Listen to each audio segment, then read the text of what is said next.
HSC 25 বাস এখন তোমরা board এক্সামের দিকেই ফোকাস দাও। তোমার এইচএসসি পরীক্ষা এতটুকু ভালো দিতে হবে যাতে তুমি নিশ্চিত থাকো বুয়েটে ভর্তি পরীক্ষা দেওয়া বা ইঞ্জিনিয়ারিং এ ভর্তি পরীক্ষা দেওয়ার ক্রাইটেরিয়াটা ফিল করতে পারবো। এইচএসসি 25 বাসদের জন্য কিছু বলতে চাই ভাই।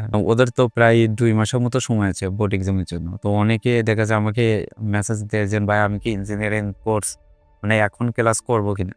তো তারাই করতে পারবে যাদের কনফিডেন্ট আছে যে না আমি বোর্ডে একটা ভালো রেজাল্ট মানে মিনিমাম ক্রাইটেরিয়াটা আনতে পারবো অ্যাডমিশন বসার জন্য।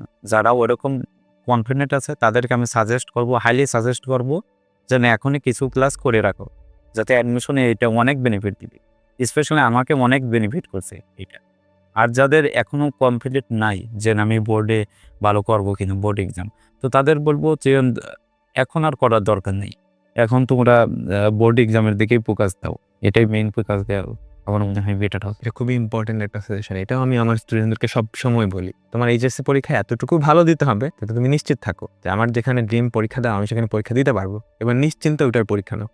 নাহলে দেখা যাবে তোমার টার্গেট হচ্ছে বুয়েট ইঞ্জিনিয়ারিং, তুমি এইচএসসি পরীক্ষা দিছো একটু খারাপ করে, এবার তোমার মাথায় সবসময় ঘুরপাক খাবে আমি কি বসতে পারবো পরীক্ষায়।